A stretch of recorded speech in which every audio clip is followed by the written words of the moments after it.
Hello, my dear students. Today I will show you a simple and easy process how you can speak English very easily and you also can write the English very easily. And then what is the process? I will today discuss on this process. তার মানে এই নয় যে আমি সারাক্ষণ এরকম ইংরেজি বলবো, আমি বাংলাতেই বোঝাবো। তার কারণ হচ্ছে I believe that what I am speaking before you, যদি আমি সেগুলো তোমরা যদি না বুঝতে পারো, যে যদি ইংরেজিতে বলার জন্য, তাহলে তোমরা আমার কাছ থেকে যেটা বুঝলে সেটাকে তোমরা প্রয়োগ করতে পারবে না। তার জন্য আমি বেশিরভাগটাই বাংলায় বলবো। বাংলা এটা বলবো যে আমাদের বাংলার সাথে ইংরেজি ভাষার কোথায় কোথায় মিল আছে এবং কি করে এই বাংলা ভাষাটাকে ইংরেজি ভাষাতে কিভাবে এটাকে কনভার্ট করা হয়। এখন তাহলে একটা কথা আসতে পারে যে এতদিন ধরে ক্লাস 1-2 থেকে 10-12 বা even up to college, why the most of the students can't learn English? I will say in that case, actually in the educational institutions, all the teachers only read the students, practically do not teach the students. I never want to hurt anyone. I respect all the teachers. That does not mean I am the best. All the teachers are good. I am trying to, from my views, as I can maximum. আমি যে বিষয়টা বলছিলাম যে আমি একটা process দেখাবো, সেই প্রসেসটা কি? প্রসেসটা বলতে সেটা বুঝতে গেলে অ্যাট ফার্স্ট যে কোনো ল্যাঙ্গুয়েজে, সে ইংরেজি হোক, বাংলা হোক, হিন্দি হোক, চাইনিজ হোক বা জাপানিজ হোক, যে কোনো ল্যাঙ্গুয়েজে আমরা সবাই কিন্তু যে সমস্ত আমরা কথা লেনদেন করি বা মতামত আমরা এক্সচেঞ্জ করি, সেগুলো কিন্তু আমরা সেন্টেন্সের মাধ্যমেই করি, অর্থাৎ বাক্যের মধ্য দিয়ে করি। এখন আমরা বিভিন্ন গ্রামার বইয়ে বা টিচাররা যেগুলো আমরা শেখানোর চেষ্টা করি স্টুডেন্টদেরকে, যে ওই সেন্টেন্সের মধ্যে গ্রামারের কি কি রুলস আছে, সেই রুলসগুলো অ্যাকচুয়ালি গ্রামার বইয়ে পুরো ভর্তি হয়ে আছে। এখন এত বড় একটা গ্রামার বই চর্চা করার পরে তারপরে ইংরেজি শেখা, এটা প্র্যাকটিক্যালি অলমোস্ট ইম্পসিবল। তার মানে কি, গ্রামার চর্চা করে কেউ কি ইংরেজি শেখেনি? নিশ্চয়ই শিখেছে, কিন্তু নাম্বার অফ স্টুডেন্টসটা বা নাম্বার অফ লার্নার্স সেটা খুবই মিনিমাম। এখন যারা হায়ার ক্লাসে পড়ে বা যারা জব ফাইন্ডার্স যারা আছে, যারা চাকরি বাকরি খুঁজছে বা এক্ষুনি চাকরি ইংরেজি জানার দরকার, তার চাকরি বাকরি প্রফেশন বা বিভিন্ন কারণের জন্য, তো তাকে কি করে চটজলদি ইংরেজি ভাষাটা শেখানো যায়? তার জন্য আমি বলবো যে তোমরা সবাই just follow the sentence, try to copy the sentence, don't follow the rules of the sentence. কিন্তু এই যে don't follow the rules of the sentence, তার মানে কি রুলস জানার দরকার নেই? এই প্রসঙ্গে একটা কথা আসতে পারে, তাহলে কি গ্রামার জানার দরকার নেই? না, সে কথা আমি বলবো না। গ্রামার জানার দরকার আছে, একদম মিনিমাম কিছু জায়গায় জানার দরকার আছে। আমি টোটালের মধ্যে যাচ্ছি না, আমি শুধু মাত্র দেখাবো যে সেন্টেন্সটা কি করে ফলো করলে, যেহেতু আমরা মতামত এক্সচেঞ্জ করি, আমরা কথা বলি বাক্যের মধ্য দিয়ে, কাজে বাক্যটাকে আমি দেখানোর চেষ্টা করব। তো প্রথমে যেটা দেখানোর চেষ্টা করব সেটা হচ্ছে ইংরেজি সেন্টেন্সের গঠনটাকে বুঝতে হবে। গঠন বলতে বুঝতে গেলে সেটা বাংলার সাথে in compare to the Bengali language সেটা কি হচ্ছে। আমি একটা বাংলা কথার একটা উদাহরণ দিচ্ছি, আমি বোর্ডে দেখানোর চেষ্টা করছি। যে ধরো একটা বাংলা কথা আছে, ধরো তারা ফুটবল খেলে। ফুটবল খেলে, এটা একটা ছোট্ট সেন্টেন্স, 3টি শব্দ আছে। তারা ফুটবল খেলে। এই তারা ফুটবল খেলে, তো এখানে তারা এই সেন্টেন্সে হচ্ছে বাংলাতে বলা হয়, এটা হচ্ছে কর্তা, ফুটবল হচ্ছে কর্ম, আর খেলা হচ্ছে ক্রিয়া। এটা বাংলার সেন্টেন্সের বিশেষ ধরন, যে আমরা বাংলাটা এইভাবেই বলি। কিন্তু এটাকে যদি আমি ইংরেজি করি, এর ইংরেজি করার সময় কিন্তু বাংলা শব্দ যেভাবে আছে সেভাবে কিন্তু এটার ইংরেজি হয় না। সেটা তোমরা অনেকেই জানো, কিন্তু এর মধ্যে আর কি জাদু আছে সেটাকে আমি একটু দেখানোর চেষ্টা করছি। এটাকে যখন আমি ইংরেজি করতে যাব তখন কিন্তু এটা লিখতে হয় তারা খেলে ফুটবল, অর্থাৎ এর ইংরেজি করলে দাঁড়ায় they play football. They play football. এখন এখানে বলতে পারি যে এটা এই যে ইংরেজি শব্দগুলো দে প্লে ফুটবল, এটার সাথে ইংরেজি পরিবারের তুলনা করা যায়। দে মানে আমরা বাংলায় বলি দে, এটা হচ্ছে সাবজেক্ট, বাংলায় বলা হয় এটা কর্তা। যেমন আমাদের বাঙালি ফ্যামিলিতে কি হয়, বাঙালি ফ্যামিলিতে বাড়ির কর্তা থাকে, কর্তার পরে দেখো কর্ম, অর্থাৎ তারপরে থাকে হচ্ছে ক্রিয়া। তার মানে আমি এটা বলতে চাইছি যে কর্তা, এটা সাবজেক্ট, যেটা সাবজেক্ট যদি বাড়ির কর্তা হয় তাহলে প্লেটা হচ্ছে ক্রিয়া, আমি ক্রিয়াটাকে ধরে নিচ্ছি বাড়ির গিন্নি। অর্থাৎ ইংরেজি ফ্যামিলিতে দেখবে যখন তারা খাওয়ার টেবিলে বসে, তারা দেখবে কর্তার পাশে গিন্নি থাকে। এবং তারপরে যে ফুটবল, এটা আমি ধরে নিচ্ছি যে বাড়িতে ছোট ছোট যে বাচ্চা কাচ্চা ছেলে মেয়ে আছে তাদের পরিবার। অর্থাৎ প্রথমে কর্তা বসবে, তারপরে ইংরেজিতে গিন্নি বসবেন, এটা তাদের ফ্যামিলি, তাদের ইংরেজ পরিবারের ডিসিপ্লিন। তারপরে বাড়ির বাচ্চা কাচ্চা বসবেন, মানে যাকে আমরা কর্ম বা অবজেক্ট বলি। এটাকে আমরা সাবজেক্টকে আমি এস লিখছি, আর ভার্বটাকে প্লে ভার্বটাকে আমি ভি লিখছি, এবং ফুটবলটাকে আমি ও বা অবজেক্ট লিখছি। কিন্তু উল্টো দিকে আমাদের বাংলা পরিবারে যদি আমরা দেখি, তারা ফুটবল খেলে, আমাদের বাংলা ফ্যামিলিতে কি হয়, তাই বাংলা অনুযায়ী এই খেলে শব্দটা, এটা তো ক্রিয়া, এটা তো প্লে, ভার্ব থেকে এসছে খেলে, তাহলে এটাই নিশ্চয়ই বাংলায় গিন্নি। তো আমাদের কি হয়, বাঙালি পরিবারে গিন্নি দেখবে সবার লাস্টে খায়, বাড়িতে মা দেখবে সবার শেষে খায়, সবার খাওয়া দাওয়া হয়ে গেলে একদম প্রথমে তারা বা কর্তা যদি বা বাড়ির বাবা হয়, তাহলে সঙ্গে দেখবে বাচ্চা কাচ্চাগুলো বসে, আর সবার খাওয়া দাওয়াটা হয়ে গেলে তারপরে গিয়ে মা সবার শেষে গিয়ে খায়। তো এটা এই বাঙালি সেন্টেন্স, বাংলা সেন্টেন্সটা ঠিক বাঙালি পরিবারের মতো, আর ইংরেজি সেন্টেন্সটা ইংরেজি পরিবারের মতো, ইংরেজ পরিবারের মতো। ইংরেজ পরিবার বলতে ওরা সাবজেক্ট, প্রথমে কর্তা বসবে, কর্তার সাথে গিন্নি থাকবে, তারপরে বাচ্চা কাচ্চা থাকবে, ইত্যাদি থাকবে। এখন অর্থাৎ এই যে সাবজেক্ট ভার্ব অবজেক্ট, এটাই হচ্ছে ইংরেজি সেন্টেন্সের প্যাটার্ন। অর্থাৎ কর্তা ক্রিয়া কর্ম, কর্তা ক্রিয়া কর্ম বলতে পারি, ইহাই ইংরেজি সেন্টেন্সের ধর্ম বা ইংরেজি বাক্যের ধর্ম। এটাকে এদিক ওদিকে পরিবর্তন করা কোনোভাবেই সম্ভব নয়। এবার আমি সেন্টেন্সটাকে একটু লেন্দি করছি। এই বাংলা সেন্টেন্সটাকে এখানে লিখলাম, তারা ফুটবল খেলে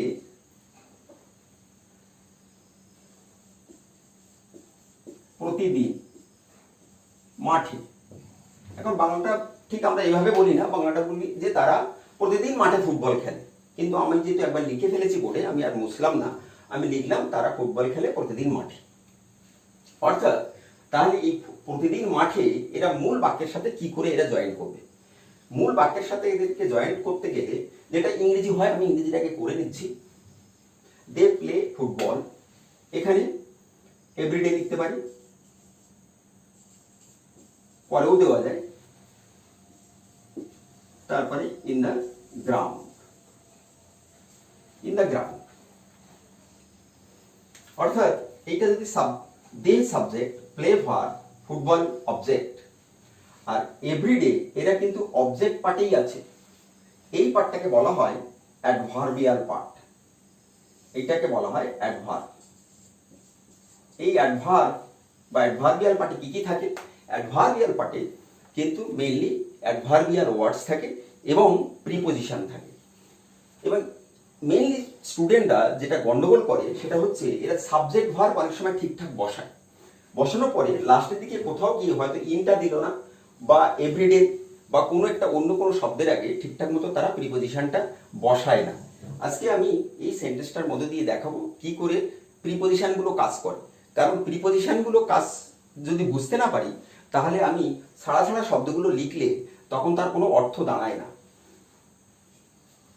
এখানে এই যে দা প্লে ফুটবল, যখন আমরা কোনো একটা ইংরেজি বাংলা সেন্টেন্স দেখি বা বাংলা সেন্টেন্স ভাবছি, আমি এটা আমার মাতৃভাষা, I am thinking in Bengali, then I am delivering the thoughts into English form. তখন আমরা কি করি, অনেক সময় দেখা গেল যে কেউ হয়তো, সাধারণ আমাদের একটা হ্যাবিট হচ্ছে বাংলাতে ভাবা, কারণ যেহেতু আমরা বাঙালি, বাংলাতে ভাবি। সেই ভাবনাগুলো যখন আমি ইংরেজি করতে যাচ্ছি, তখন কিন্তু আমাকে ওই যে শব্দগুলো কে কোথায় আছে ভাবি, তারপরে ইংরেজি করব, তারপরে বলবো, এটা করতে গেলে it will take much time. কাজে প্রথম যেটা টার্গেট হওয়া উচিত যখন তোমরা কেউ ইংরেজি বলবে বা লিখবে, বিশেষ করে বলার ক্ষেত্রে প্রথমে জাস্ট সাবজেক্ট এবং ভার্বটা বলে দাও।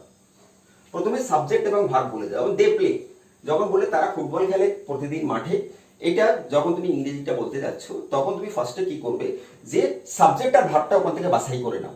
সাবজেক্ট ভার্ব তোমরা নিশ্চয়ই বোঝো, যে সাবজেক্ট ভার্ব বলতে তবু একটুখানি বলে দিই, সাবজেক্ট মানে হচ্ছে ক্রিয়ার কাজটা যে করে সেই হচ্ছে সাবজেক্ট, আর ভার্ব মানে একটা অ্যাকশন ওয়ার্ড, যা দিয়ে কিছু করা হয় সেটা কি হবে, সাবজেক্ট ভার্ব পরপর বলবে।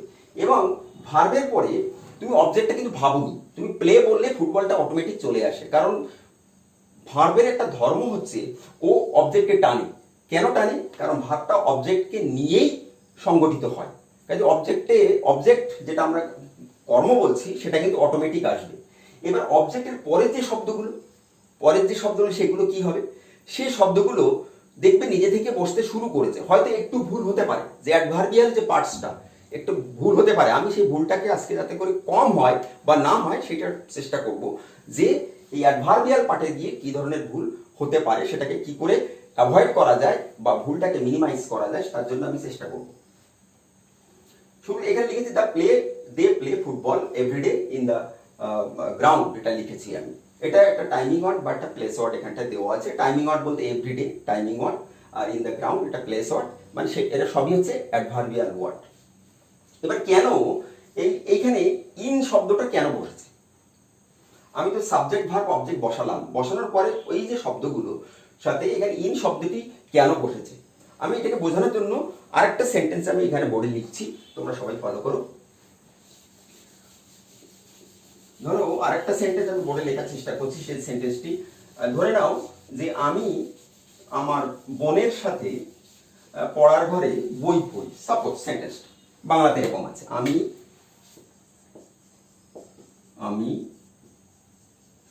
আমার বোনের সাথে পড়ার ঘরে বই পড়ি। এটাকে ইংরেজি করছি। তো আমি এটা ইংরেজি করলে দাঁড়ায় আই রিড বুকস। সাধারণত একটা বই কেউ পড়ে না। Read books with my sister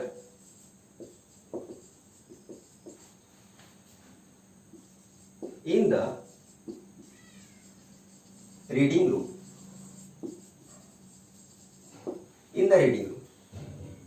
এবার আমি আমার বোনের সাথে পড়ার ঘরে বই পড়ি, এই থটটা যখন মাথায় আসে সমস্ত শব্দগুলো দেখার দরকার নেই, আমি শুধু সাবজেক্ট ভার্বটা আগে দেখব। সাবজেক্ট আই আর পড়া হচ্ছে রিড, বসিয়ে দিয়েছি।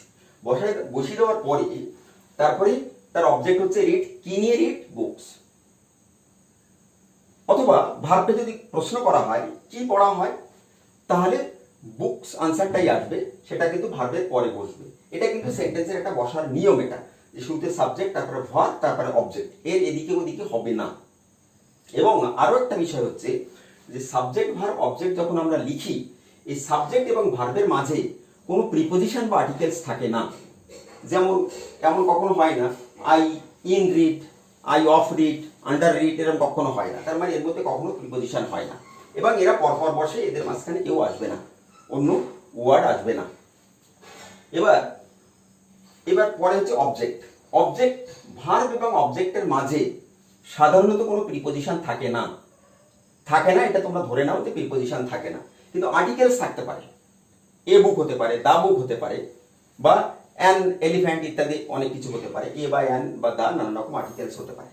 কিন্তু আমার এখানে এই প্রসঙ্গে আলোচনা পরের অংশের জন্য, যে এই শব্দগুলো কি এইভাবে কেন বসেছে, এইভাবে কেন বসেছে তার কারণ হচ্ছে এই যে, এবং এটা বলার উদ্দেশ্য এই কারণে যে যারা দেখেছি at first the students who try to write something in English or speak in English, they maximum making mistake in this ending part, in the tail parts. এই পার্টে তারা গিয়ে ভুল করে, হয়তো দেখা গেল উইথটা লেখেনি বা এখানে ইন দেয়নি বা কিছু একটা গন্ডগোল করেছে ওই দিকটায়, শুধু শব্দগুলো বসে দিয়ে চলে গেছে। শব্দগুলো এরকম হয় না কেন, তার কারণটা হচ্ছে যে আমরা সেন্টেন্সের মধ্যে শব্দগুলো যখন লিখি তখন একটা শব্দের সাথে একটা শব্দের একটা সম্পর্ক থাকে, তার জন্য এরকমভাবে প্রিপোজিশন বসাতে হয়। প্রিপোজিশন না বসালে একটি শব্দ একটা শব্দের সঙ্গে জুড়তে পারে না। এটাই হচ্ছে প্রিপোজিশনের ইম্পর্টেন্স, যেটা অবজেক্ট পার্টের অ্যাডভার্বিয়াল পার্ট বলা যেতে পারে, যেটা এই পেছনের দিকে থাকে, অর্থাৎ সাবজেক্ট, ভার্ব এবং অবজেক্ট। কিন্তু তার মানে এই নয় যে সেন্টেন্সের সাবজেক্ট ভার্ব সব সেন্টেন্সই থাকবে, অবজেক্ট থাকবে। অনেক সেন্টেন্স আছে যার অবজেক্ট থাকে না, যেমন বললাম দ্য বেবি ক্রাইস, এর অবজেক্ট থাকতে পারে না। এর অ্যাডভার্বিয়াল পার্ট থাকতে পারে কিন্তু এর কোনো অবজেক্ট থাকতে পারে না। এমন অনেক ভার্ব আছে যে যাদের কিন্তু অবজেক্ট পার্ট থাকে না। এবার এখানে আমি যখন বাংলা সেন্টেন্সটা যদি ফলো করি, আমি আমার বোনের সাথে পড়ার ঘরে বই পড়ি। ভালো করে লক্ষ্য করো তোমরা, আমি আমার বোনের সাথে, এখানে শব্দ দিয়েছি সাথে, এবং বোনের সাথে র দিয়েছি, পড়ার ঘরে বই পড়ি। অর্থাৎ এই ঘরের সাথে, এখানে ঘর বলিনি, ঘরে বলেছি। এখানে বোনের সাথে, বোন বা শুধু বোনের বলিনি, বলেছি বোনের সাথে, কারণ সাথে না দিলে এই বোনের শব্দটি পড়ার সাথে জুড়বে না। এখানে যদি ঘরে না বলি বই পড়ি, জুড়বে না। এখানে ঘর বললে যদি আমি এই অংশগুলো বাদ দিয়ে পড়ি, আমি আমার বোনের পড়ার ঘর বই পড়ি, মিনিংলেস হয়ে যায়, জুড়তে পারে না। এই যে বাংলাতে যে কারণে এই একার বা এই যে সাথে বা এই যে র, এরকম কিছু অক্ষর বা অক্ষর সমষ্টি, বর্ণ বা বর্ণ সমষ্টি যুক্ত হয়, এইগুলোকে আমরা সাধারণত বিভক্তি বা উপসর্গ অনুসর্গ বলি।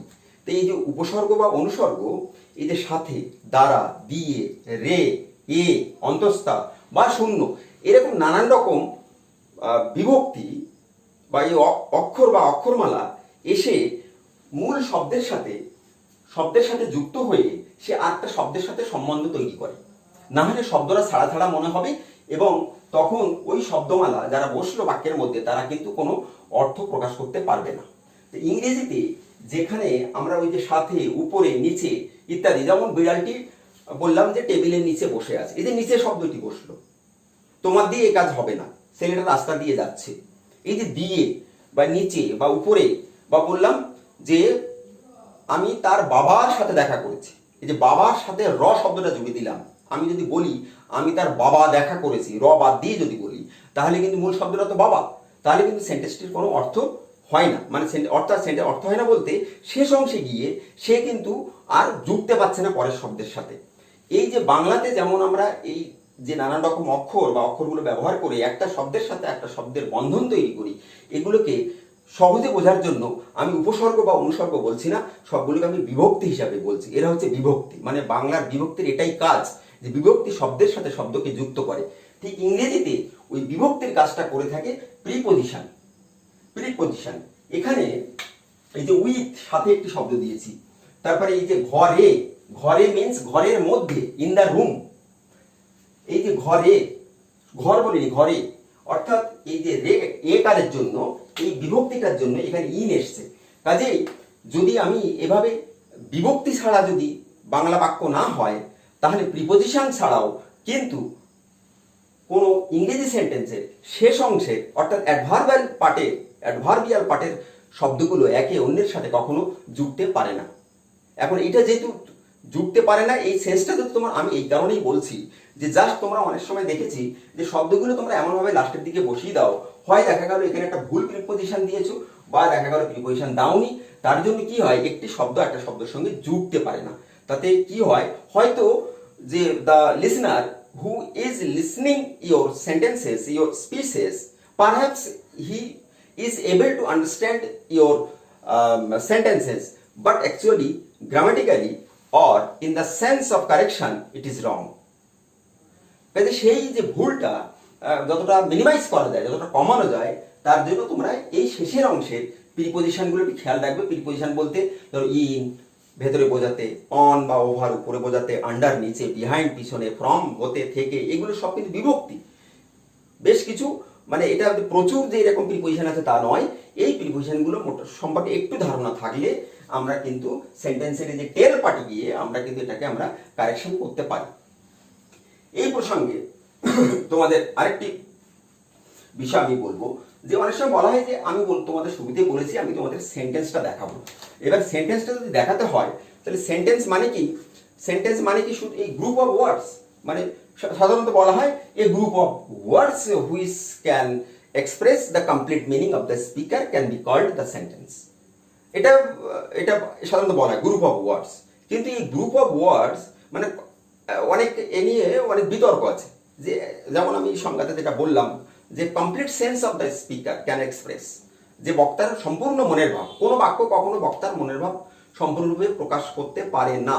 কারণ কোনটা সম্পূর্ণ অর্থ এটা বাক্য থেকে বাক্য, সেন্টেন্স টু সেন্টেন্স এটা ডিফার করে। কাজে এটাকে না বলে বরং বলতে পারি যে কোনো একটা কনটেক্সটের পরিপ্রেক্ষিতে যখন শব্দ স্পিকারের মনের ভাব প্রকাশ করতে পারে সেটা সেন্টেন্স। এখন এই যে শব্দ না শব্দমালা, অনেক শব্দ, যেমন এখানে আমি যে সেন্টেন্সটা লিখেছি এর মধ্যে দেখো অনেকগুলো শব্দ আছে, তার মানে শব্দমালা বহু শব্দ আছে। কিন্তু শব্দ মানে কি, এই যে আই রিড বুকস, এখানে যদি ফুল স্টপ দিতাম তাহলেও সেন্টেন্স হতো। আবার এর সঙ্গে দেখো I read books with my sister, এখানেও যদি ফুল স্টপ দিতাম তাহলেও সেন্টেন্স হতো। তাহলে দেখো আগেরটাও বাক্য, আই রিড বুকস এটাও সেন্টেন্স, উইথ মাই সিস্টার এটাও সেন্টেন্স। তাহলে কোনটা মনের ভাব প্রকাশ করে? আবার দেখো আরেকটু বাড়িয়েছে ইন দ্য রিডিং রুম, এটাও সেন্টেন্স। প্রত্যেকটা শেষ থেকে এই পর্যন্ত দেখলে প্রতিটাই সেন্টেন্স। অথচ প্রথম অংশ আই রিড বুকস থেকে পরের যে দুটো সেন্টেন্স আমি দেখালাম এই দুটো সেন্টেন্সটা কিন্তু অনেক বেশি অর্থ প্রকাশ করেছে। তাই কখনোই বলতে পারি না যে স্পিকারের কমপ্লিট সেন্স কোনো সেন্টেন্স প্রকাশ করতে পারে। এবার এই সেন্টেন্স মানে কি প্রচুর শব্দ থাকবে? না, এরকম কোনো মানে নেই। সেন্টেন্স মানে একটা শব্দ দিয়েও সেন্টেন্স হয়। যেমন now I am giving you an example, যে কি করে একটা শব্দ দুটো শব্দও কিন্তু সেন্টেন্স হতে পারে। আমরা অর্থাৎ আবার বলা হয় সেন্টেন্স মানে কি ভার্ব থাকবে? না, ভার্ব থাকার কোনো দরকারই নেই, ভার্ব ছাড়াও সেন্টেন্স হয়। মানে সেন্টেন্সের জন্য কোনো পার্টস অফ স্পিচ অপরিহার্য নয়, যে কোনো শব্দ সেন্টেন্স তৈরি করতে পারে। অর্থাৎ একটা single word can make a sentence, can clear the sense of the speaker. তো সেটা কিভাবে হতে পারে? যেমন আমি একটা এক্সাম্পল এখানে লিখছি, আমি টি দিয়ে লিখছি, ধরুন টিচার। টিচার হয়তো বলছেন একজন স্টুডেন্টকে জিজ্ঞাসা করছেন যে have you done your homework. Suppose teacher এটা বললেন, স্টুডেন্টকে বললেন have you done your homework. Teacher, student তখন জবাব দিচ্ছে ইয়েস বা ইয়েস স্যার, কিছু একটা বলবে। আবার টিচার তখন আবার রেসপন্স করলেন, তিনি বলেন অলরাইট, অলরাইট। এখন টিচার বলছে যে স্টুডেন্টকে জিজ্ঞাসা করছে বাড়ি হোমওয়ার্ক করেছো? স্টুডেন্ট বলে ইয়েস। টিচার আবার বললেন অলরাইট, ঠিক আছে। তার মানে এগুলো কি করেছে? এগুলো তো সেন্টেন্স। কেন? কারণ স্টুডেন্ট তার মনের ভাব প্রকাশ করেছে এবং টিচার সেটা বুঝতে পেরেছেন। আবার পরে এসে টিচার তার আনসারও দিয়েছেন। কাজে এগুলো তো হতে পারে। আমি যদি স্যার শব্দটাকে যদি অমিট করে দিই, শুধু ইয়েস দিয়ে তো একটা সেন্টেন্স হয়। অনেক সময় বলতে পারি আরো এক্সাম্পল দিচ্ছি, now I can't help you. একজনকে বললাম, তোমাদের কাউকে বললাম, তুমি হয়তো আমাকে তখন জিজ্ঞেস করলে হোয়াই, আই এম বিজি, আমি তার আনসার দিয়ে দিলাম। বা এরকম হতে পারে কেউ একজন বলছেন যে the man is going now, যিনি শুনলেন তিনি বললেন হোয়ার, কোথায়। মানে শুধু একটা শব্দ বললেন হোয়ার। আমরা অনেক সময় বলি হোয়াই, হোয়ার, হাউ, তো মানে একটা শব্দ বলছি তো, ওই সেন্টেন্স বলছি না তো। তো মানে একটা শব্দ দিয়েও সেন্টেন্স হয়। আবার কি শুধু একটা ভার্ব দিয়েও সেন্টেন্স হয়। একটা কোয়েশ্চেন ওয়ার্ড দিয়ে যেমন একটা সেন্টেন্স হয়, একটা ভার্ব দিয়েও সেন্টেন্স হয়। একটা ভার্ব দিয়ে বলতে গো, রাইট, স্টপ, স্ট্যান্ড, এগুলো দিয়েও সেন্টেন্স। এগুলো সেন্টেন্স। অ্যাকচুয়ালি এই শব্দগুলো যখন একটি শব্দ কোনো সেন্টেন্সের কাজ করতে থাকে তখন বুঝতে হবে যে ওই শব্দটি অ্যাকচুয়ালি একটা পরিপ্রেক্ষিতে ইউজ করা হয়েছে, in respect of something, some context. অর্থাৎ যখন স্পেশালি যখন ডায়লগ হয়, অর্থাৎ একজনের সঙ্গে একজনের কথা হচ্ছে, তখন কিন্তু এভাবে আমরা একটি বা দুটি শব্দ বলে কিন্তু আমরা বক্তার মনের ভাব প্রকাশ করতে পারি। এই ক্ষেত্রে ব্যবহার করা হয়। তাহলে এগুলোও সেন্টেন্স। এখন আমি এই ক্ষেত্রে বলবো যে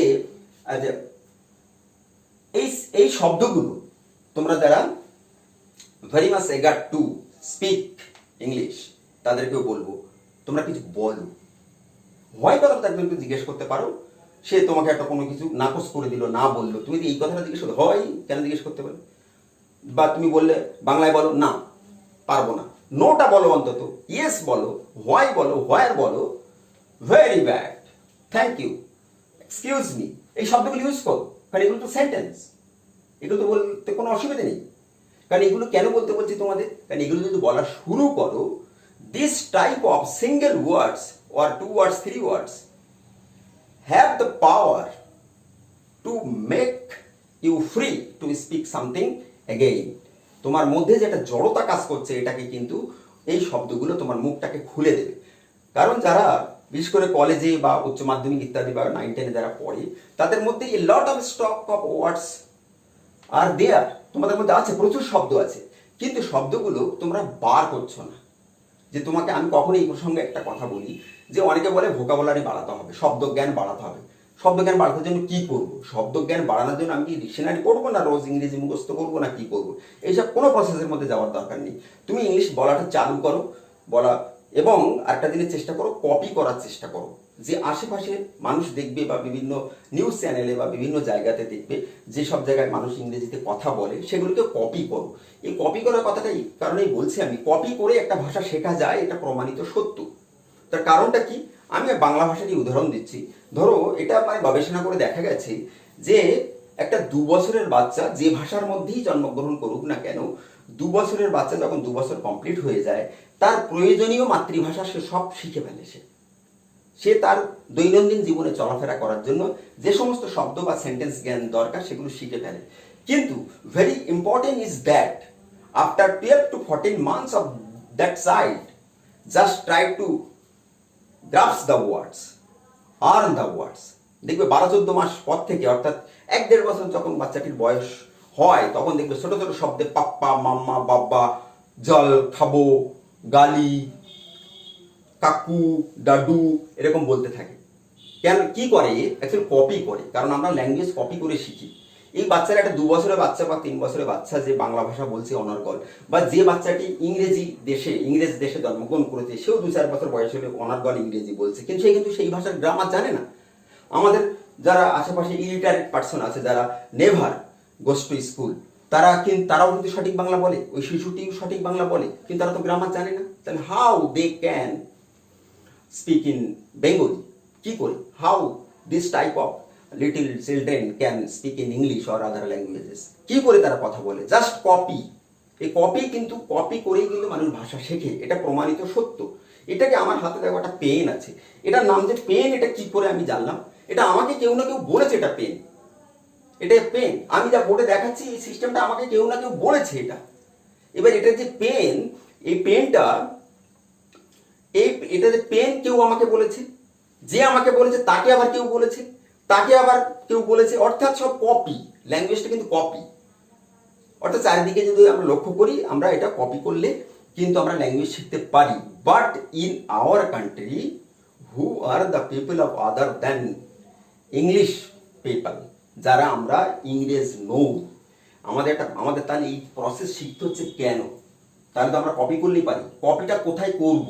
প্রবলেম হচ্ছে সেই জায়গাটাই, যে সকালবেলা ঘুম থেকে ওঠার পরে রাত পর্যন্ত সবাই তো বাংলায় কথা বলছে, একটা দুটো বা অল্প অল্প কিছু আমি ইংরেজি শব্দ শুনতে পাই।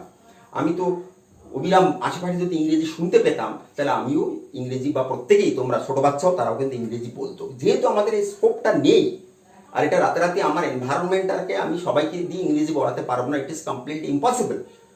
কাজে আমাকে কি করতে হবে? যেখানে পাবো সেটা কপি করব। আর সেকেন্ডলি, কিছু গ্রামেটিক্যাল রুলস, মানে সহজ রুলস আমাকে মনে রাখতে হবে, সেই রুলসটাকে আমি ফলো করার চেষ্টা করব। এবার আমি এখানে তোমাদেরকে যেটা দেখাচ্ছিলাম, যে সেন্টেন্স মানে হচ্ছে কিভাবে এই একটা দুটো শব্দও কিন্তু সেন্টেন্স হতে পারে, এবং স্পিকার বা বক্তা তুমি তোমার মনের ভাব প্রকাশ করতে পারো। তোমার কনফিডেন্টলি সেটা বলতে হবে, যে হ্যাঁ, যে yes, no, do it, help me, let me go, এগুলো বলো, এগুলো অবিরাম বলতে থাকো। বলতে বলতে তোমার মধ্যে একটা বলার হ্যাবিট তৈরি হবে, এবং যখন বলতে থাকবে তুমি, তোমার মধ্যে একটা ইচ্ছা শক্তি জাগ্রত হবে। সেই ইচ্ছা শক্তি তোমাকে আরো জানতে, ত্বরান্বিত করবে, উৎসাহিত করবে, এবং তুমি তখন কিন্তু ধীরে ধীরে নিজের ইচ্ছায় তুমি আশেপাশে থেকে তুমি রপ্ত করতে চেষ্টা করবে। ধীরে ধীরে শব্দ ভাণ্ডার তোমার আরও বাড়বে। এই যে শব্দ ভাণ্ডারের কথাটা তোমাদেরকে বললাম, শব্দ ভাণ্ডার, এগুলো শব্দ ভাণ্ডার তখনই বৃদ্ধি পায়, পড়লে শব্দ ভাণ্ডার বৃদ্ধি পায় না, প্রকাশ করলে বৃদ্ধি পায়। যেমন এই যে একটু আগে যে উদাহরণটা দিচ্ছিলাম, যে ছোট ছোট বাচ্চারা তারা কি করে, তারা কিন্তু আশেপাশে সারাক্ষণ শব্দ, তারা আত্মীয় স্বজন, তার পরিচিত, তার সার্কেলে যারা আসে তাদের কাছ থেকে বিভিন্ন শব্দ চুরি করে, ও কপি করে অবিরাম বলতে থাকে, এবং ও শুধু শুনে যায় না, ও যেটা শোনে সেটা বলে। এমন সময় দেখবে ছোট ছোট বাচ্চারা মাঝে মধ্যে দেখবে একটা বাজে ভাষা শুনলেও সেটাকে প্রয়োগ করে, এবং আশ্চর্যের ব্যাপার, একটা ছোট বাচ্চাও কিন্তু ওই বাজে শব্দটা বা ওই ভাষাটা, স্ল্যাং ল্যাঙ্গুয়েজটা কিন্তু ঠিক জায়গাতে ইউজ করে। তাহলে কত মানে kindly he or she has caught the word and use the word, just follow this. কাজে ওই ছোট বাচ্চা, ছোট্ট ব্রেনে যদি এভাবে শব্দকে ক্যাচ করে সে যদি প্রয়োগ করতে পারে, যদি সেন্টেন্সকে ক্যাচ করে যদি প্রয়োগ করতে পারে, তাহলে আমরা যারা বড় বা তোমরা যারা বড় students, why don't you do this? কেন তুমি পারবে না? কেন তোমরা পারবে না? অবশ্যই পারবে। এবার আমি যেটা বলছিলাম, যে যেহেতু আমরা বড় হয়ে গেছি, শুধু তার yes, no, very good, why, where বলে তো আর দিন চলবে না। এভাবে করে তার ইংরেজি ভাষাটাকে রপ্ত করা যাবে না, এটাকে সেন্টেন্সে রূপান্তর করতে হবে, এবং এটাকে সেন্টেন্স আকারে নিজের এক্সপ্রেশনটাকে এটাকে প্রকাশ করতে হবে। এই প্রকাশ করার জন্য আমি কি করব, যে সেন্টেন্সের যেটা বেসিক প্যাটার্ন, সেই বেসিক প্যাটার্নটাকে যখন তুমি, এবার অনেকে বলতে পারে আমি তাহলে কি বাংলা থেকে ইংরেজি আমি যেভাবে বোর্ডে দেখালাম এইভাবে কিছু ট্রান্সলেশন করা প্র্যাকটিস করব? না, ট্রান্সলেশন আমি আগেই বলেছি, ট্রান্সলেশন করা তোমার প্র্যাকটিস ওভাবে করতে হবে না। Just catch the subject first, then catch the verb and speak it or write it. এটাকে ধরো, এটা বোঝো সাবজেক্টটাকে, সাবজেক্টটা মানে কে কাজটা করছে তাকে ফার্স্টে বলো, এবং তারপরে অন্যটা বলো। এই যে আমি তোমাদেরকে বলেছি, শুরুতেই বলেছি, আমি তোমাদের একটা স্পেশাল প্রসেস বলবো, যে প্রসেসে ভাষাটাকে ক্যাপচার করা যায়। সেটা কি? Sentence pattern. সেন্টেন্স প্যাটার্নটাকে দেখো। এবার সেন্টেন্স তো অনেক রকম হয়। সেন্টেন্স অনেক রকম হয় বলতে সাধারণত আমরা বলি যে সেন্টেন্স, টিচাররাও সবসময় ক্লাসে বলে থাকে, এবং তোমরা ছোটবেলা থেকে শুনছো, সেন্টেন্স 5 প্রকার হয়। অর্থ অনুযায়ী, according to meaning, sentence are constructed into 5 parts. They are assertive sentence, imperative sentence, optative sentence, exclamatory sentence, এভাবে তোমার আর ইন্টারোগেটিভ সেন্টেন্স। এই 5 প্রকার সেন্টেন্স হয়।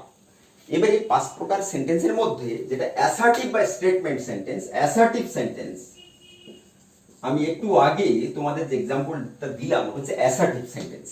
সাপোজ বললাম যে the poet presented a natural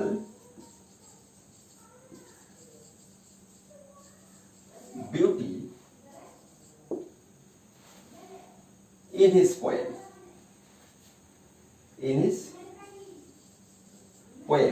Suppose the asleep in the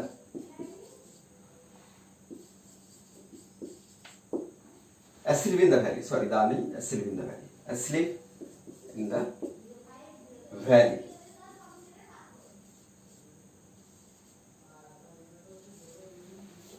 এই যে কথাটা asleep in the valley, এই যে Lina, the poet presented a natural beauty in his poem asleep in the valley. asleep in the valley কবিতায় কবি একটা সুন্দর প্রাকৃতিক দৃশ্য বর্ণনা করেছেন। এটাকে আমি যে এখানে লিখলাম, এটা অ্যাসার্টিভ সেন্টেন্স। অ্যাসার্টিভ সেন্টেন্স মানে যে প্যাটার্নটা সাবজেক্ট ভার্ব পরপর থাকে, এটা অ্যাসার্টিভ প্যাটার্ন। এখন বাস্তবে দেখা গেছে this assertive sentence acquired the 80% place of the total English language. ইংরেজি ভাষায় যত আমরা সেন্টেন্স বলি, এই সেন্টেন্সগুলো দেখা যায় যে যত কথা বলা হয় তার 80% অ্যাসার্টিভ সেন্টেন্স। কাজে যদি অ্যাসার্টিভ সেন্টেন্সটা আমরা ভালো করে শিখতে পারি, তাহলে কিন্তু আমরা ভাষাটার অনেক কিছু জানতে পারি। এই অ্যাসার্টিভ সেন্টেন্সটা অর্থাৎ যেটা আমি আগেই দেখিয়েছি, যে সাবজেক্ট, ভার্ব, অবজেক্ট, আর অবজেক্ট পার্টের সাথে এর একটা এক্সট্রা পোরশন থাকে, সেটা হচ্ছে অ্যাডভার্বিয়াল পার্ট। অ্যাডভার্বিয়াল পার্ট এটা যেটা থাকে, তো মূল প্যাটার্ন সাবজেক্ট, ভার্ব, অবজেক্ট এটা। এবার বাকি যেটা হচ্ছে ইন্টারোগেটিভ, ইম্পারেটিভ, অপটেটিভ বা এক্সক্লামেটরি সেন্টেন্স যেগুলো আছে, এগুলো তাহলে 20% জায়গা দখল করে আছে। কিন্তু আমি এর পরে কোনো একদিন তোমাদেরকে দেখাবো যে বাকি যে 4 প্রকার সেন্টেন্স অ্যাকচুয়ালি ওরা সবাই অ্যাসার্টিভ সেন্টেন্স। অ্যাসার্টিভ সেন্টেন্সটাকে একটু ঘুরিয়ে ফিরিয়ে বললে বাকি 4টি সেন্টেন্স তৈরি হয়। কাজে যদি অ্যাসার্টিভ সেন্টেন্সটাকে আমি যদি রপ্ত করতে পারি, if I can learn how to make an assertive sentence, then you have the power, you have the capacity to express yourself in English, and you also can write your thoughts in English. আমি একদম 100% sure এটা করা যায়। কাজে assertive সেন্টেন্সটা হচ্ছে main. এই assertive সেন্টেন্সটাকে আমাদের রপ্ত করতে হবে, যেটা আমি আরো অনেক এক্সাম্পল দিতে পারি। মনে করো the man catches fish in the river ইত্যাদি। They are playing football in the ground, we are reading English book, my mother is cooking food, he helped me. এরকম লট অফ সেন্টেন্সেস আমি কোনো একদিন দেখাবো যে বাকি সেন্টেন্সগুলো কিন্তু এই অ্যাসার্টিভেরই নামান্তর। কাজে হচ্ছে শুধুমাত্র আমি অ্যাসার্টিভ সেন্টেন্সটাকে ভালো করে রপ্ত করতে হবে। এবার তোমাদের মধ্যে হয়তো একটা কৌতূহল হতে পারে বা জানার ইচ্ছা হতে পারে যে এখানে আমি শুধু SVO subject verb object, subject verb object এইভাবে যেটা লিখছি এখানে বারবার সাবজেক্ট ভার্ব অবজেক্ট, আমি আরেকবার লিখছি উপরে দেখো তোমরা যে সাবজেক্ট ভার্ব অবজেক্ট। এই সাবজেক্ট ভার্ব এবং অবজেক্ট এটাই হচ্ছে মেন। বাকি পার্ট আমি এর পেছনে যে অ্যাডভার্বিয়াল পার্ট যেগুলো, প্রিপোজিশনাল পার্ট যেগুলো আছে, প্রিপোজিশন দিয়ে যেগুলো যুক্ত হয় সেগুলো কিন্তু অটোমেটিক্যালি ধীরে ধীরে জুড়ে যায়, কিন্তু এই পার্টটাতে ভুল হলে চলবে না। এটাই হচ্ছে একদম core part of the sentence, subject verb object, যে এখানে কিন্তু এদিক ওদিকে করা যাবে না। এই সাবজেক্ট ভার্ব অবজেক্ট, এবার এই সাবজেক্ট ভার্ব অবজেক্ট আমি যে সেন্টেন্সগুলো বললাম এর মধ্যে সাবজেক্ট ভার্ব অবজেক্টের মধ্যে একমাত্র এই ভার্বটাই চেঞ্জ হয়, একমাত্র ভার্বটাই চেঞ্জ হয়। ভার্বটা কেন চেঞ্জ হয়? কারণ আমরা তো আর সবসময় প্রেজেন্ট টেন্সে বা বর্তমানকালে বা অতীতকালে বা কেবল ভবিষ্যৎকালে কথা বলি না, আমরা কিন্তু কথা বলি বিভিন্ন কালে কথা বলি, বিভিন্ন কালে কথা বলি আমরা। কখনো আমরা প্রেজেন্ট টেন্সে বলি সূর্য পূর্ব দিকে ওঠে, আমি আম খেতে ভালোবাসি, I like to eat mangoes, my sister sings everyday. এগুলো সব হচ্ছে আমার, এগুলো হচ্ছে তোমার সব হচ্ছে বর্তমান কালের কথা। আবার ভবিষ্যতের কালের কথা হতে পারে যে আমি কালকে অফিসে যাব বা তুমি কাল আমার বাড়িতে আসবে, তারা কিন্তু কাল যাবে না, এরকম নানা রকম কথা হতে পারে। এগুলো কিন্তু আমরা ফিউচারও বলি, যে ফিউচারে বলি। এখন মুশকিলটা হলো যে আমাদের বাংলাতে এই যে ভার্ব বা ক্রিয়া, এই ক্রিয়ার সাথে কিন্তু ইংরেজির ভার্ব বা ক্রিয়ার একটা মৌলিক তফাৎ আছে। তফাৎ হচ্ছে এই, আমাদের বাংলা ক্রিয়া 3 প্রকার হয়। যেমন উদাহরণ দিলাম আমি, ধরো খাই, খাই মানে এটা প্রেজেন্ট। খেয়েছিলাম, খেয়েছিলাম, খাবো। ভালো করে লক্ষ্য করো আমাদের বাংলায় খেলাম বা খেয়েছিলাম, বাংলার ক্রিয়ার কিন্তু 3টে রূপ আছে, কিন্তু ইংরেজি ভার্বে বা ক্রিয়ার 3টে রূপ নেই। যেমন আমি এখানে দেখো, এটা হচ্ছে ইট, তার পাস্ট ফর্ম এট, কিন্তু ফিউচার ফর্ম কিচ্ছু নেই এখানে। এই প্রসঙ্গে এখানে দেখো ইটেন বলে একটা শব্দ লেখা থাকে, অর্থাৎ যেখানে কনজুগেশন অফ ভার্ব, ভার্বের নানা রকম ফর্মস। যেমন এটা আমি লিখেছি বা মনে করো এখানে গো, ওয়েন্ট, গন, বা ধরো বললাম যে অ্যাডমিট, অ্যাডমিটেড, আবার এখানেও অ্যাডমিটেড। এগুলোকে আমরা বলি প্রেজেন্ট ফর্ম, এটা বলি পাস্ট ফর্ম, এটা বলি পার্টিসিপল বা পাস্ট পার্টিসিপল বলা হয়, পার্টিসিপল বলা হয়, পার্টিসিপল বলা হয়, এটা পার্টিসিপল বলা হয়। অর্থাৎ এর সাথে এর কি যোগাযোগ, যোগাযোগটা আমি সেটা দেখানোর চেষ্টা করছি। আমি বাংলা ভাষাতে একই ক্রিয়ারই পরিবর্তন করে বর্তমানকাল, অতীতকাল এবং ভবিষ্যৎকাল বলতে পারি। যেমন খেলি, খেলবো, খেলেছিলাম, এই 3টে কালই আছে। ইংরেজি তো নেই। প্লে, প্লেড, প্লে বললে প্রেজেন্ট বর্তমানে বোঝায়, আই প্লে নাও। আবার বলতে হতে পারে যে আই প্লেড ফুটবল ইয়েস্টারডে, আমি গতকাল ফুটবল খেলেছিলাম, কিন্তু আগামীকাল আমি ফুটবল খেলবো, তার ক্রিয়া কই, তার ভার্ব কই? ইংরেজিতে নেই, ইংরেজিতে নেই।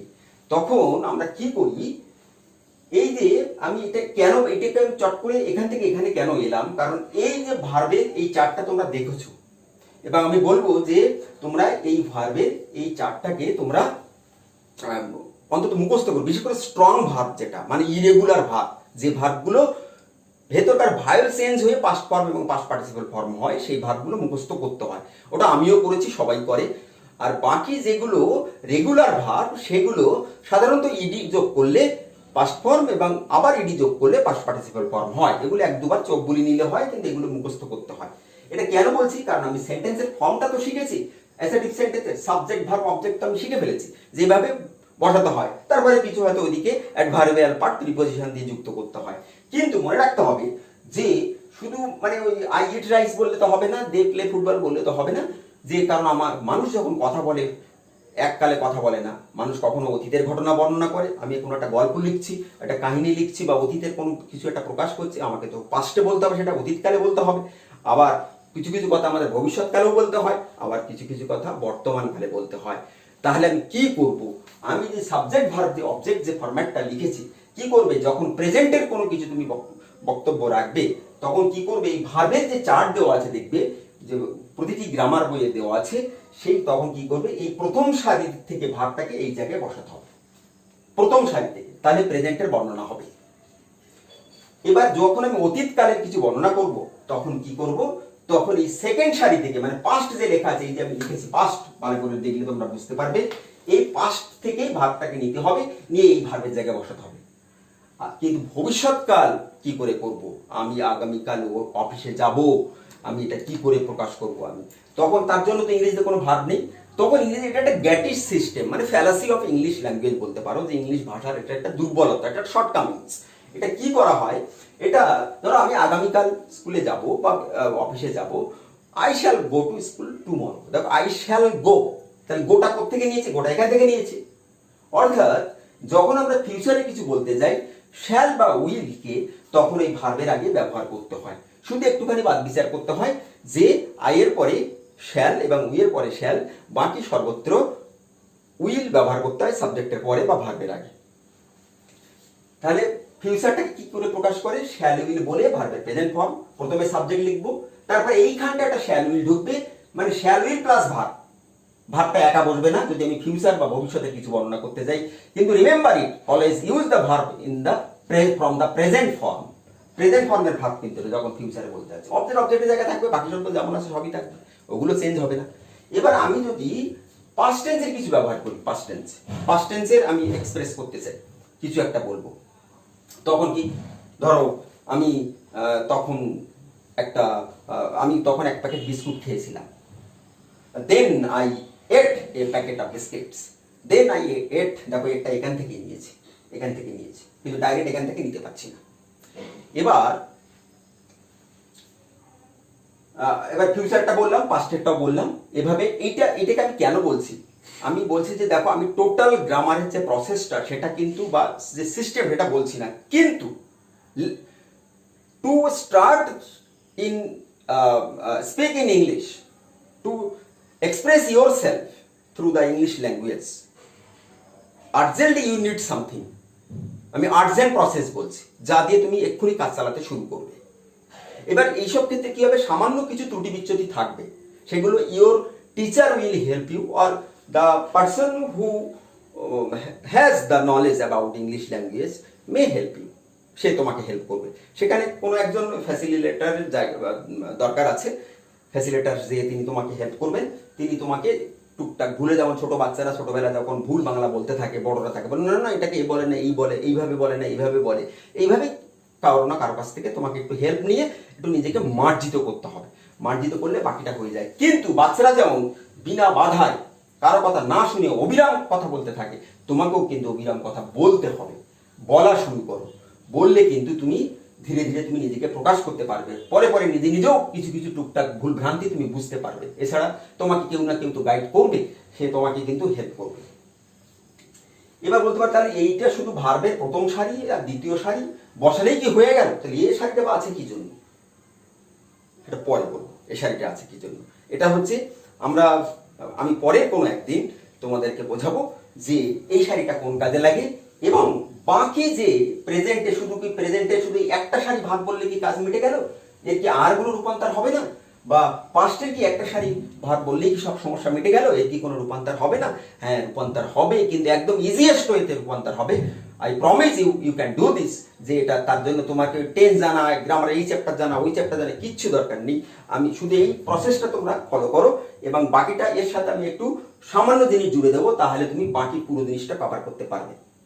এবং সব থেকে লাস্ট বাট নট লিস্ট যেটা মনে রাখতে হবে, যে express your self, speak to others.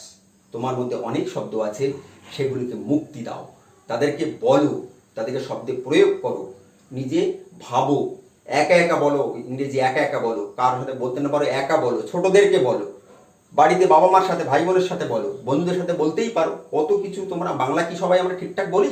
সব বলতে পারি, আমাদের ভুল হয়, তা ভুল হবে, ভুল থেকেই তো সঠিকটা শিখবো। যেখানে আমি একটা বাচ্চার উদাহরণ দিলাম, যে তোমাকে শুধু দিন রাত একটা জব করো, yes I will do, I can do, I shall be successful, লাস্টে তুমি বলবে নাও আই অ্যাম সাকসেসফুল। এটা সব সময় এটা নিজের মনে মনে এটা জব করো। এবং এই ব্যাপারে আমি তোমাদের হেল্প করতে পারি, যে যদি তোমরা মনে করো যে আমার সাহায্য নিয়ে তোমরা ছোটখাটো ভুল ত্রুটি যেগুলোকে আছে সেগুলোকে একটু কারেকশন করবে, আমার ফোন নাম্বার এখানে দিয়ে দিচ্ছি, তোমরা সরাসরি তোমরা সাহায্য নিতে পারো। আমার ফোন নাম্বার 9123080929। হোয়াটসঅ্যাপ বা ফোনে তোমরা কন্ট্যাক্ট করে সামান্য ভুল হলে, বা তোমরা যদি আমাকে সেভাবে বলো, আমি যে তোমার আগ্রহ বুঝতে পারি, যে যে তোমরা সত্যি শিখতে চাইছো, আমার কাছে কিছু জানতে চাইছো, তাহলে আমি definitely I will help you without any hesitation এবং উইদাউট এনি কন্ডিশন। আমি তোমাদেরকে হেল্প করব, যে আমি সেক্ষেত্রে সাকসেসফুল হব, নিজেকে প্রাউড ফিল করব যে না, আমার দ্বারা তোমার একটুখানি উপকার হয়েছে। কাজে আমার এই নাম্বারে তোমরা কন্ট্যাক্ট করতে পারো।